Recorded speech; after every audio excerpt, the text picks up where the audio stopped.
इससे पहले वाला चैप्टर को हमने अध्ययन कर चुके हैं। उसने कहा था सेकंड चैप्टर है और ये थर्ड चैप्टर है संपूर्ण क्रांति, जिसको मैंने बोर्ड पे अच्छी तरह से लिख दिए हैं। अब उसी को अध्ययन करना है हमें। सबसे पहले मैं बता दूं चैप्टर को अध्ययन करने से पहले कि हम हर एक चैप्टर जब अध्ययन करते हैं, हम पढ़ाते हैं, उसमें एक चीज़ होती है जीवनी।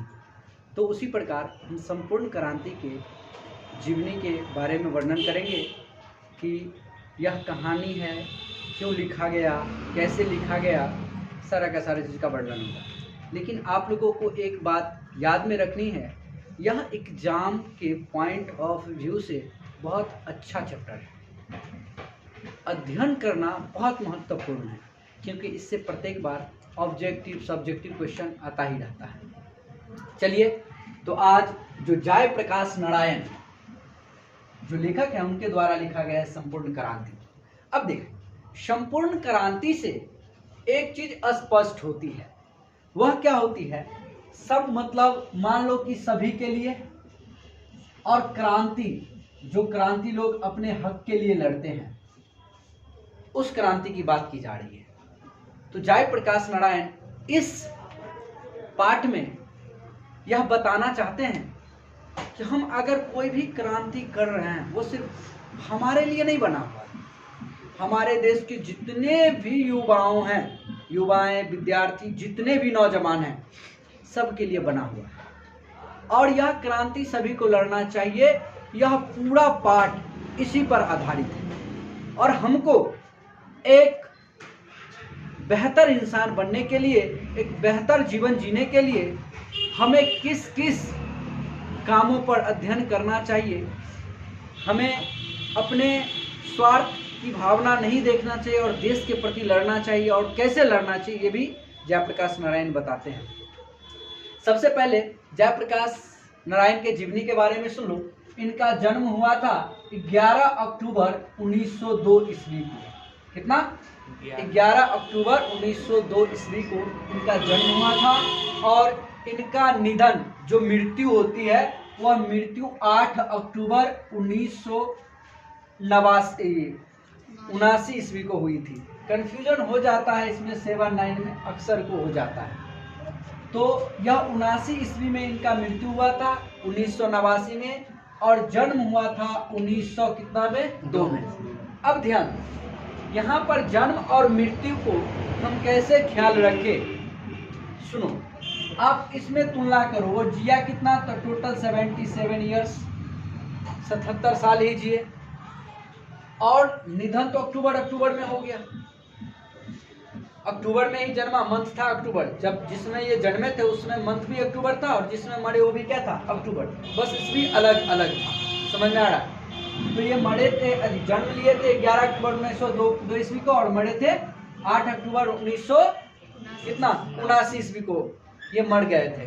अब ध्यान दो, जब मैं बोलता हूँ तो अपने मन में आप रिपीट करो। रिपीट करने से क्या होगा? 2-3 बार आप रिपीट करोगे तो आपको भी याद हो जाएगा। इनका जन्म स्थान, जहाँ लोग जन्मते हैं, सपोज करो हम लोग भी जिस आवास पे या जिस निवास पे अपना लोग रहते हैं, हर एक इंसान का जन्म स्थान होता है। समझ में आ रहा है? जानवर हो या इंसान हो, जो भी मानव प्रजाति है, उनका जन्म एक स्थान होता है जहाँ पर वो जन्म लेते हैं। इनका जन्म स्थान था सिताब दियारा। क्या, कौन सा जगह था? सिताब दियारा एक गांव था, और वह गांव है यूपी में, उत्तर प्रदेश में। कहाँ है? उत्तर प्रदेश में यह गांव है। वहाँ पर ये क्या कि वहाँ पर इनका क्या हुआ था? जन्म हुआ था। वह उनका जन्म स्थान माना जाता है। तुम्हारे लोग का जन्म स्थान अपने मन में रिवाइज कर लो कि मेरा जन्म स्थान ये है, लेकिन इनका जन्म स्थान याद रखोगे ताकि ऑब्जेक्टिव में काम दे। इनका जिससे पुकारा जाता था नाम, जैसे हम लोग किसी को जब बच्चे जन्म लेते हैं और जैसे जैसे आगे जाते हैं नाम हम परिवर्तन कर देते हैं। जैसे किसी को मोटका देखे नाम रख दिए मोटका, नहीं रखती है। किसी को देखे करियटवा, नाम रख दिए करियटवा। उसी प्रकार जयप्रकाश नारायण का बच्चा का नाम था बाउल। क्या नाम था? जयप्रकाश नारायण बालू के तरह होगा शायद, इसलिए बाउल रख दिया गया। और जब बड़ा हुआ तो उनका नाम जेपी से फेमस हो गया। जैसे बड़ा होता है किसी आदमी का, जब बड़ा आदमी हो गए या फिर कोई बड़े काम करोगे तो तुम्हारा नाम एक स्पेशल रखा जाएगा। उसी प्रकार इनको बच्चा में क्या बोला जाता था, बाउल। ऑब्जेक्टिव के लिए इम्पोर्टेंट कि जयप्रकाश नारायण के बचपन में किस नाम से बुलाया जाता था, जयप्रकाश नारायण को, तो किससे, बाउल से। किस नाम से बुलाया जाता था, बाउल से। और ये जब बड़े हो गए, ये भी पूछ सकता है, जब जयप्रकाश नारायण बड़े हो गए तो उनको किस नाम से पुकारे जाने लगा और किस नाम से प्रसिद्ध हुए, वो था जेपी। क्या नाम था, जेपी। इनका माता का नाम था फूल रानी। क्या नाम था, फूल रानी। अब समझ में आ रहा है फूल रानी क्यों रखा होगा, देखने में खूब एकदम सुंदर शानदार लड़की होगी इसलिए फूल रानी रख दिया। पहले के नाम और अब के नाम में बहुत अंतर होता है। पहले के नाम कुछ भी रख दिया जाता था, पंडित से दिखाया जाता था। अब लड़का सबको देख रहे हैं, जन्म हुआ, लड़का के नाम रख दिया सलमान खान, और छोड़ा कहते हैं पातर दुबर रहेगा, 250 ग्राम छोड़ा के नाम रख देगा सलमान खान सॉरी, आमिर खान रख देगा। लड़की के नाम रखेगा श्री देवी, छोड़ी रहेगा कारी खटखट समझो, कुछ भी रख देता है तो उस समय कुछ होगा। लेकिन जयप्रकाश के माई का क्या नाम था, फूल रानी। फूल रानी, फूल के रानी, फूल रानी। फूल पर होता था जय जयकार, तब ना फूल से आया जयप्रकाश। पिता का नाम था हरसुद याल, हरसुद याल नाम था, हरसुद दयाल, हरसुद दयाल बोलो, क्या बोलो, हरसु दयाल। और आप पढ़े हो कभी, उसमें हरसु दुर्गु आता है, वहीं से आया हरसु, और हमरे लोग के दया से आ गया दयाल, तो क्या हो गया हरसु। तो जयप्रकाश नारायण के पिता का क्या नाम था, हरसु दयाल। इनका पत्नी भी था। अब भाई शादी होगा तो पत्नी तो होगी, शादी से तो शादी जानवर से तो करवा नहीं दिया गया होगा जयप्रकाश नारायण को। एक सुंदर लड़की थी जिसका नाम था प्रभावती देवी। यही नाम को हम मिस्टेक कर दिए थे, पार्वती और प्रभावती में कुछ मिस्टेक हो जाती है, नाम ऐसे लगते रहता है। तो जयप्रकाश नारायण के माँ का नाम था प्रभावती देवी। अब लोग क्या करते हैं, प्रभावती देवी। अब देखो लोग क्या करते हैं, ऑब्जेक्टिव पूछ देता है जयप्रकाश नारायण के मम्मी का क्या नाम था, तो लड़का मार देता है प्रभावती देवी। अरे छोटा होकर बहू था, मैं बहू में अंतर नहीं होता है, माँ तुमको जन्म देता है और बहू तुम्हें रास्ता पर चलाता है, तो अंतर नहीं हुआ। तो चलाने वाला पत्नी और जन्म देने वाली माँ, तो माँ तो फूल की तरह रखती है तो फूल रानी थी, लेकिन पत्नी थी क्या थी, प्रभाव देवी। ये प्रभाव डालती थी किस पे, जयप्रकाश पे, पतरा गया था, समझ आ गया। उसके बाद 1929 में कांग्रेस में शामिल हुए, और अभी कांग्रेस तो चर्चित है, करोड़ों के मामला घटोला में नहीं, होकर अध्यक्ष चोरी कर लेता है। अब चोरी करके खाली रुपये निकलता है। करोड़ों लोग में हो सकता है कहीं पैसा रखा होगा, अब पैसा नहीं तो आजकल के छोड़ा बुद्धि को स्टोर करके रखता है, बोलता है हम दोसर को काहे बताएंगे, सीख जाए। अरे छोटा, ओकरे लिए CBI होता है, जांच करने वाला, जना हमारा जैसे लोग CBI ना हुआ, एगो बात बोलेगा पकड़ लेंगे, छोड़ा कितने जानता है। इसीलिए अपने बुद्धि को मत छुपाओ, अपने बुद्धि को प्रकाशित करो। तो ये भी पूछ सकता है कि जयप्रकाश नारायण कितने ईस्वी में कांग्रेस में शामिल हुए थे, 1929 ईस्वी में। और ये जो है इनको भारत रत्न मिला था 1998 में। कितना में, 1998 में इसको भारत रत्न प्राप्त हुआ था, भारत रत्न से सम्मानित किया गया था। उसके बाद 5 जून 1974 में गांधी मैदान में इन्होंने भाषण दिया, और आज मैं उसी भाषण को पूर्ण रूप से व्याख्या करने वाला हूँ। 5 जून 1974 ईस्वी को इन्होंने किस जगह पे, पटना गांधी मैदान में। गांधी मैदान कहाँ स्थित है, पटना में। इन्हें कोई बोल देना, हम एक बार और बोले थे कि कुछ मत बोल दो। गांधी मैदान कहाँ है, पटना में। और उन्होंने वहीं पे भाषण दिए थे जिस भाषण के बारे में आज पूर्ण रूप से अपना लोग पढ़ने वाले हैं। और यहाँ से इतना सीख मिलेगा जिसका कोई वर्णन ही ना किया जाए, बहुत ज्यादा सीख मिलेगी। भाषण दिए, उसके बाद इस भाषण में क्या बोला सुनो। जब भाषण स्टार्ट होता है, शुरुआत की जाती है भाषण के, तो भाषण में अलग अलग व्यक्ति बैठे होते हैं, 4 व्यक्ति हो, 10 व्यक्ति हो, 5 व्यक्ति हो, उसी प्रकार सब बैठे हुए थे। उसमें से एक व्यक्ति आके भाषण दिया था, जिनका नाम था रेणु। क्या नाम था, रेणु। रेणु नाम था जो भाषण दे रहे थे। जो भाषण दे रहे थे उसका क्या नाम था? रेणु। रेणु जी भाषण दे रहे थे। भाषण देके रेणु जी निकल गए, वहां पर बैठ गए। तब जाके भाषण देने की जो टाइम आया वह टाइम था किसका? जयप्रकाश नारायण का।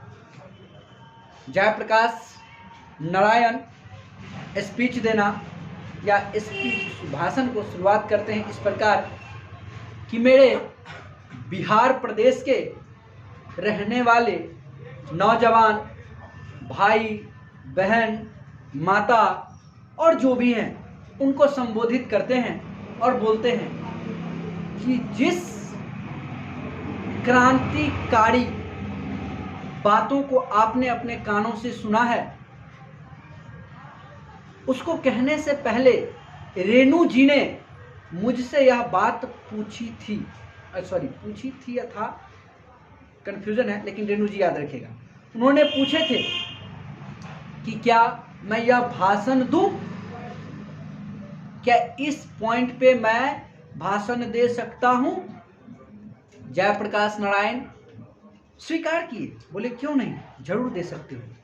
और उन्होंने ऐसा ऐसा क्रांति बात बोले जो मत पूछो, रोंगटे खड़े हो जाएंगे सुन के। तब जाके जयप्रकाश नारायण ने बोले वो तो कुछ नहीं था, ताली से स्वागत करने लगा। सब लोग बोले ताली बंद करो, मैं जो बोल रहा हूं सिर्फ उस बातों पे गौर करो। ताली क्यों दे रहे हो? ताली देने से कुछ नहीं होता है, तुम्हारे दिल में जुनून होना चाहिए अपने देश के प्रति, क्रांति के प्रति, आजादी के प्रति। और ये कब आएगा? जब तुम उस रास्ते पे चलोगे, जब अपना बलिदान दोगे, तब आएगा। इन्होंने यह बात को बताते हुए व्याख्या किए हैं कि मैं जब अस्पताल जा रहे थे, कहां जा रहे थे? अस्पताल, वेल्लोर अस्पताल। कौन अस्पताल? वेल्लोर अस्पताल। तो जब जयप्रकाश नारायण अपने बारे में व्याख्या करते हैं कि जब मैं वेल्लोर अस्पताल जा रहा था उस समय रास्ते में किसी कारणवश हम अपने दोस्त के पास रुके। तो जयप्रकाश नारायण का के जो दोस्त थे उनका नाम था श्री ईश्वर अय्यर। क्या नाम था? श्री ईश्वर अय्यर, याद रखिएगा। जयप्रकाश नारायण के मित्र के नाम था श्री ईश्वर अय्यर। उन्होंने अपने मित्र के पास रुके थे और वहां पर उन्होंने दो व्यक्ति को बुलाए हुए थे जिनका नाम था दिनकर और गंगा बाबू। क्या नाम था? दिनकर और गंगा बाबू, दोनों आए थे। भाई दिनकर और गंगा बाबू दोनों उस समय के महान क्रांतिकारी। और बेनी प्रसाद के नाम आप लोग सुने होंगे, वो भी एक महान कवि है। बेनी प्रसाद भी एक क्या है? महान कवि है। वो भी एक महान क्रांतिकारी थे। और अभी वैसे क्रांतिकारी अभी मिलते कहाँ हैं? वही बता रहे हैं कि जब मैं वहां था तो बेनी प्रसाद दिनकर जी बहुत स्वच्छ थे, हंसते खेलते थे, खुशी थे। लेकिन पता नहीं अचानक उसको दिल का दौरा पड़ा। दिल का दौरा मतलब हार्ट अटैक जो बोलते हैं, वो दिल का दौरा पड़ा और वह आराम से मूर्छित होने के रूप में आ गए थे। हमने कैसे भी करके उसे अस्पताल 3 मिनट में ही पहुंचाए। कितने मिनट में? 3 मिनट में ही पहुंचाए। इनका भी वर्णन है कि वर्तमान समय में और उस समय में क्या क्या कठिनाइयां होती थी, वो भी वर्णन किए। पहुंचाए और इन्होंने अस्पताल पहुंचाया और अस्पताल पहुंचाने के बाद कुछ समय बाद यह इनका डेथ हो गई, मृत्यु हो गई। फिर उसके बाद इन्होंने बताया कि ऐसे ऐसे क्रांति अभी दिखने को मिलते कहाँ हैं। अब वैसे क्रांतिकारी है ही नहीं और लोग ऐसे ऐसे क्रांतिकारी बनना भी नहीं चाहते हैं। लेकिन मेरे दोस्त, अगर तुम जीवन में एक सफल व्यक्ति बनना चाहते हो तो एक काम करना, हर एक लेखक के बताए हुए बातों पे या मेरा जो गीता महाभारत जो भी हो, मेरा साहित्य जो कहता है उस पथ पे जरूर चलना एक बार। उससे तुम्हें ज्ञान के साथ और बहुत चीजें मिलेगी जो तुम जीवन में उसे स्वीकार करोगे हंसते हंसते। तब जाके जयप्रकाश नारायण शुरू करते हैं और बताते हैं कि देखिए, आप लोग जितने भी छात्र हैं, जितने भी नौजवान हैं, हम आप लोगों को क्यों बोल रहे हैं कि क्रांति के पीछे आप अपना अधिकार दीजिए, अपना जो भी योगदान होता है वो दीजिए। क्योंकि कोई भी इंसान अकेला कोई भी क्रांति लड़ नहीं सकता है। वह क्रांति तभी लड़ पाएगा जब उसके पास सभी के योगदान होगा, नहीं तो अकेला कोई भी व्यक्ति नहीं लड़ पाता है। क्या चीज? क्रांति, युद्ध। उस समय में जयप्रकाश नारायण ने बच्चों को तो बोले, लेकिन बहुत बच्चा ऐसा था, आजकल के उकट्ठी बच्चा होता है, उसमें में भी उकट्ठी बच्चा था। कुछ बच्चे तैयार होते थे तो कुछ बच्चे नहीं होते थे। उसने बोला कि देखो, एक और दो बच्चे को तैयार होने से कुछ नहीं होने वाला है। सबसे पहले हम सभी को एकजुट होना पड़ेगा, तब जाके हम उस क्रांति को संपूर्ण क्रांति के रूप में लेंगे और उस पर हम जो भी होगा कार्रवाई करेंगे। लड़का लोग ने बोला कि हाँ ठीक है आप लड़िए। जैसे कोई आदमी होता है बढ़ाने वाला, बढ़ा रहा है कि आप बढ़िए ना, हम हैं। पीछे से झगड़ा हुआ, पीछे से लेके भाग गया। थोड़ा लाइट दो भाई, ये लाइट दो, लाइट जलाओ। एक मिनट बस, ये तो उल्टा हो जाएगा। चलो ठीक है, लाइट आ जाएगा। तो उस समय तो उन्होंने क्या किया, नौजवानों को बोला कि देखो भाई, अगर मैं आगे चल रहा हूं, अगर मैं आगे गया और तुम पीछे से भाग जाओगे तो भी फिर दिक्कत ही है। इस दिक्कत में मैं क्रांति के आगे जाने वाला नहीं हूं, और मैं क्रांति का नेतृत्व तभी करूंगा जब मेरा एक शर्त मानोगे। नौजवानों, जितने भी विद्यार्थीगण थे, बोले ठीक है, अब अपना जो भी शर्तें बताना चाहते हो बताइए। तो कहता है देखिए, सबसे पहले मैं उसका नेतृत्व कभी नहीं करूंगा जो हमें आगे करके और पीछे से वो भाग जाए। मैं ऐसे क्रांति का नेतृत्व जिंदगी में ना तो कभी किया हूं और ना करूंगा, और जब ऐसा स्थिति आएगा तो मैं छोड़ दूंगा।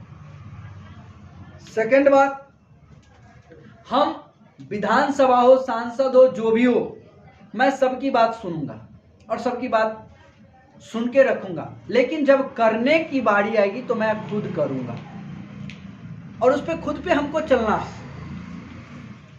थर्ड बात यह रहेगी कि अगर मैं क्रांति कर रहा हूं तो आप लोगों को जो बोलेंगे वही आपको करना होगा। अगर इस सब बातों से सहमत हैं तो फिर मैं क्रांति करने के लिए तैयार हूं। ये सब बात समझा के तब वह अपने जीवन के बारे में चलते हैं। जब वह इंटर में पढ़ रहे थे, इंटर आईएससी किए थे, इंटरमीडिएट ऑफ साइंस आईएससी किए थे। और आईएससी में क्या बताए थे जरा सुनो। हम लोग उस समय में पढ़ते थे, अमेरिका की बात कर रहे हैं, अमेरिका की। ये अमेरिका में पढ़े हुए हैं जयप्रकाश नारायण। लोग सब कहने लगे ये अमेरिका से सीख के आया है, ये क्या क्रांतिकारी बनेगा, ये क्या नेतृत्व करेगा क्रांति का, इसे तो नहीं करना चाहिए, ऐसा वैसा बहुत सारा बात बोला। उन्होंने बोले कि मैं अमेरिका में पढ़ा हूँ, ये सही है, लेकिन किस परिस्थिति में मैं गुजारा हूँ ये तो आप नहीं जानते। अगर हमारा परिस्थिति अगर आप जानते, अगर मेरा परिस्थिति आप समझते, तो फिर ऐसी दशाएं आपको देखने को नहीं मिलती। अभी के बच्चे के पास सब कुछ होता है, जूता, मोजा, कपड़ा लत्ता सब होता है, फिर भी वो पढ़ता नहीं है। जयप्रकाश नारायण एक लौते ऐसे विद्यार्थी थे जिन्होंने अगर दिन में पढ़ना होता था तो रात को काम करते थे, पैसा लाते थे और पैसा से फिर वह अध्ययन करते थे। सोने के लिए अलग बेड नहीं होता था उनको, अमेरिकी लड़कों के साथ सोना पड़ता था। एक चरपैया था, चार चारपाई नहीं, चारपाई में तो खटिया। उन्होंने बहुत सारे अपने जीवन के बारे में बताए हैं। अभी के विद्यार्थी, अभी के राजनीतिक और अभी के क्रांतिकारी लोगों को बारे में बताना चाहते हैं। कहते हैं ऐसे व्यक्ति नहीं हुआ करते थे जो दे दिखा के भाग जाए। हम लोग उस कठिन परिश्रम से जूझे हुए हैं, देखे हुए हैं। हम चाहते हैं वैसा परिश्रम, वैसा कठिन वैसा कठिन कोई ना उठाए। कठिनाई ही आदमी को उच्चतम स्थान तक पहुंचाता है। आप लोगों को जो पता होगी, कहता है जो इंसान जिंदगी में कभी कठिनाई नहीं सह पाया है वह इंसान नहीं बन पाया है। आप एक इंसान के रूप में तभी बिखर के आओगे सामने जब आप कहीं कठिनाइयों को सामना करके आओगे। अभी के बच्चों के पास कठिनाइयां नहीं होती है, उनके पास सभी प्रकार के साधन होते हैं, उनके ज़िंदगी में कभी फील ही नहीं होता है कि साला हमें इस चीज़ की कमी है, मुझे इस चीज़ को पाना है, कभी नहीं होता। और जिस दिन उस कठिनाई को वह जानने लगेंगे, समझने लगेंगे, उस दिन वो अपने लक्ष्य पे, अपने जो उनका लक्ष्य बना हुआ है उस पर वो कार्य करना क्या कर देंगे, शुरू कर देंगे। अभी आप लोग 12वीं की तैयारी कर रहे हैं, 12वीं की परीक्षा देने वाले हैं, लेकिन शुद्ध रूप से कम ही बच्चे उस पर अग्रसर होंगे, उस पर मेहनत कर रहे होंगे। आपकी युद्ध है और आपको ही युद्ध में लड़ना है, सब कुछ तैयार है और आपको सिर्फ हथियार तैयार करके जाना है और वहां पर वार करके आना है। वार कर दोगे जीत जाओगे युद्ध। अगर युद्ध ही नहीं जीत पाओगे, युद्ध के लिए प्रिपरेशन ही नहीं होगा, तो फिर तलवार कैसे चलाओ? तलवार चलाने का अर्थ हुआ कलम चलाना। इसीलिए उचित शिक्षा पाने के लिए हमें उचित गुरु के पास जाना पड़ता है। और ये कब मिलेगी? जब हमें उचित पढ़ाने वाले होंगे। अभी तो रास्ता बताने वाले ही नहीं मिलते हैं।